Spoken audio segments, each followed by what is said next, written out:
Bienvenue sur un nouveau podcast dédié à l'univers des semences et des plants. Nous allons aujourd'hui nous intéresser à l'inscription des variétés au catalogue officiel. Nous sommes en compagnie de Anne-Lise Corbel, qui est secrétaire technique de la section céréales à paille du CTPS, et de Patrick Sénélard, sélectionneur de blé chez le semencier KVS Maumont. Tout d'abord, Madame Corbel, qu'est-ce que le catalogue ou le catalogue officiel des espèces et variétés ?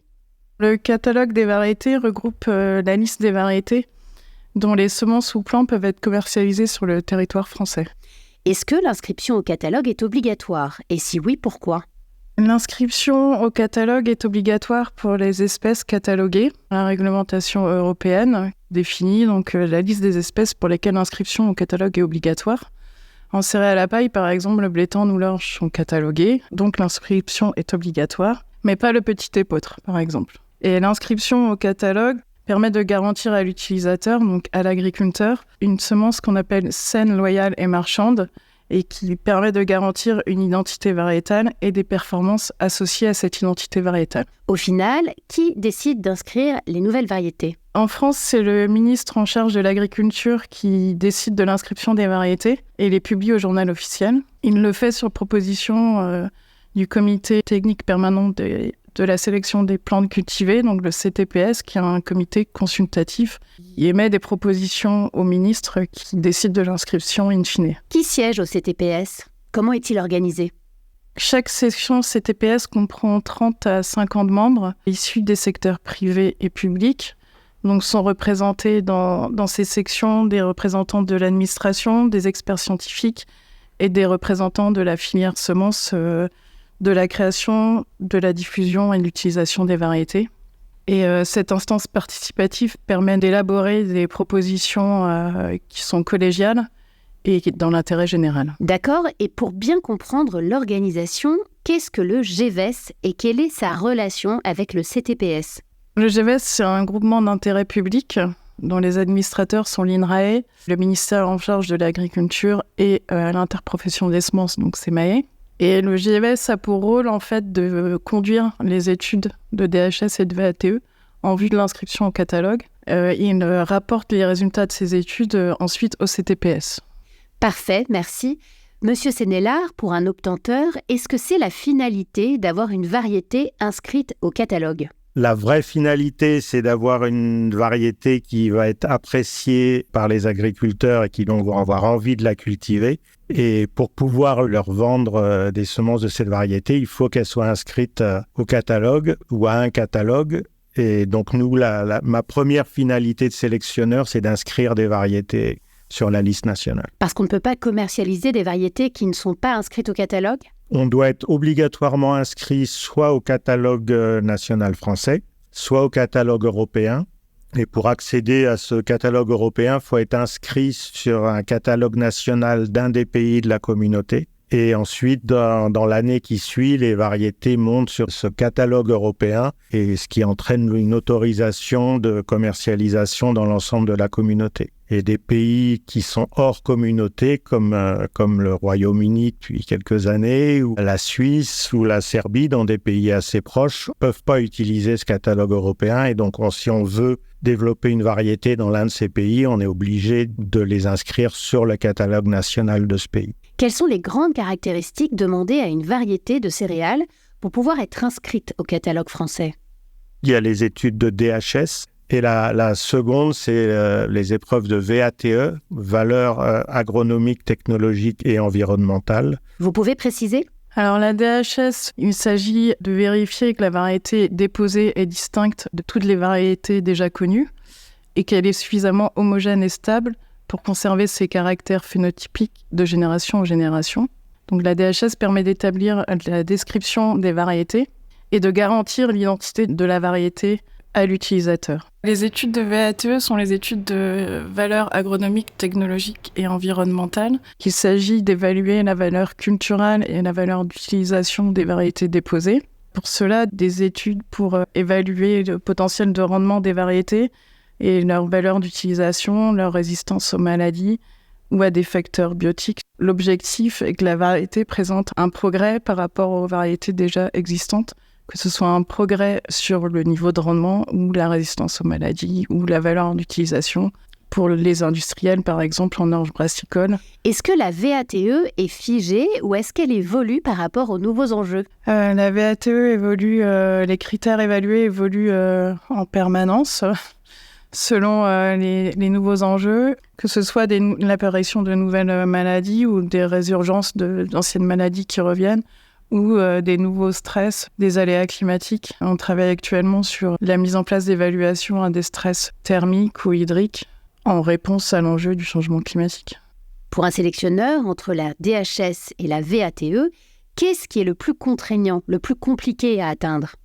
La DHS est sans doute l'épreuve la plus exigeante parce que le niveau requis est très élevé. On observe 4000 plantes en moyenne qui sont observées par les responsables du GVS et sur ces 4000 plantes, on a droit à une vingtaine de plantes légèrement différentes. C'est très compliqué d'atteindre ce niveau d'homogénéité. Par contre, on connaît très bien les critères à atteindre, tandis que la VATE est beaucoup plus complexe puisque c'est un mix de potentiel de rendement sous différents environnements, de niveau de résistance à différents bioagresseurs et de valeur d'utilisation. Ça représente une vingtaine de paramètres qui sont évalués et mesurés et c'est la synthèse de ces 20 paramètres qui aboutit à la décision d'inscription.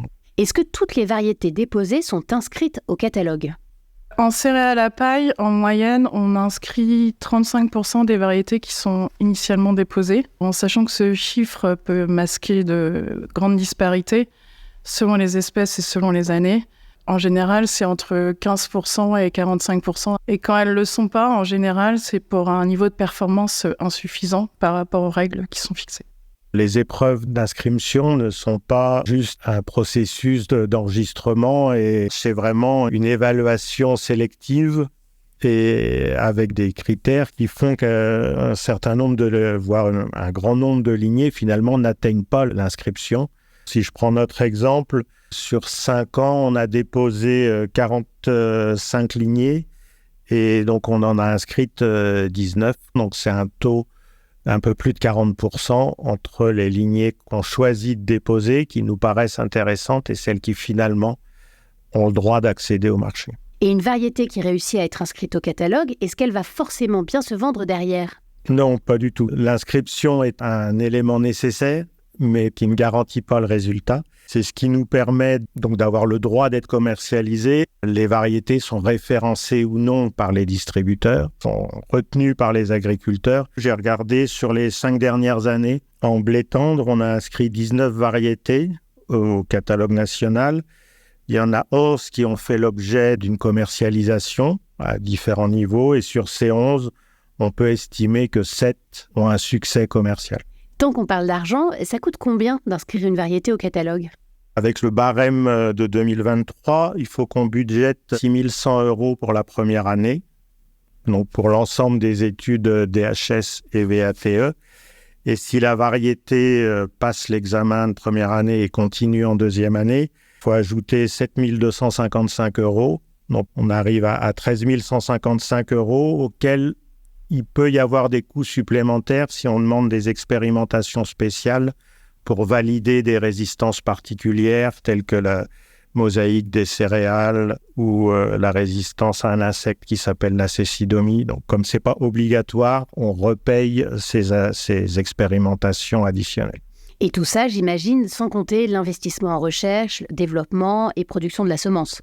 Tout à fait. Ce sont les frais pour couvrir le coût de l'inscription. En parallèle, on doit multiplier la variété pour disposer de semences à mettre en marché. Donc ça a un coût interne de mise en culture, de production, triage, conditionnement. Y a-t-il une différence entre l'inscription au catalogue et la protection de la variété ?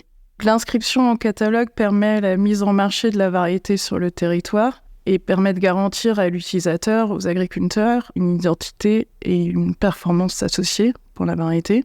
Et à côté, il existe une réglementation donc, de certificat d'obtention végétale, Donc là, c'est le déposant, le sélectionneur, qui va protéger sa variété par un COV. Et là, ça permet l'exclusivité en fait, de la vente et de la production de la variété pour le titulaire du droit. La spécificité avec le COV, c'est que même si le titulaire du droit a l'exclusivité pour la vente et la production, la variété peut quand même être utilisée librement pour la sélection par d'autres acteurs.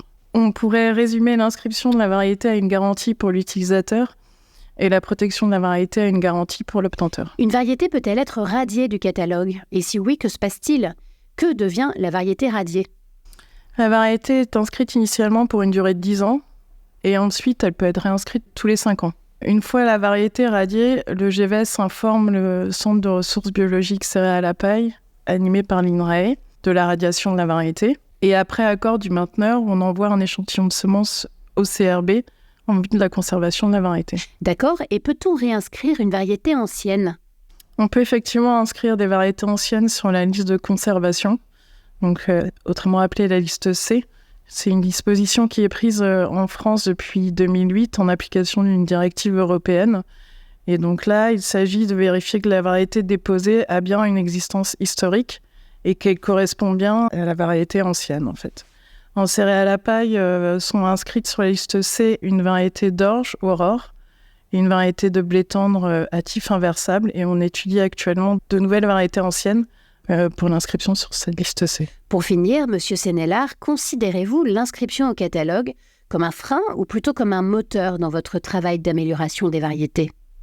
Alors globalement, la nécessité de l'inscription, c'est un moteur pour nos travaux de recherche, parce que c'est une incitation à adapter nos critères de sélection et nos protocoles d'évaluation pour répondre aux évolutions du règlement technique. Donc c'est aussi une stimulation. On a parfois quelques profils variétaux qui, à notre sens, pourraient intéresser le marché et qui sont difficiles à inscrire au catalogue parce que les seuils requis ne correspondent pas exactement à ce profil-là. Et dans ce cas-là, on a des discussions. Il y a au sein des commissions techniques du CTPS, les experts échangent et discutent, réfléchissent pour faire des propositions d'évolution du règlement technique qui pourraient permettre l'accès au marché à ce type de variété. Donc ça prend toujours un petit peu de temps, mais c'est aussi là une grande richesse du CTPS et du système français que d'être évolutif et d'essayer de s'adapter constamment aux attentes du marché. Merci à tous les deux pour vos éclairages sur ce process très rigoureux d'inscription. Au revoir et à bientôt pour un nouveau podcast 100% semences et création variétale avec la section céréales à paille et protéagineux, SEMAE.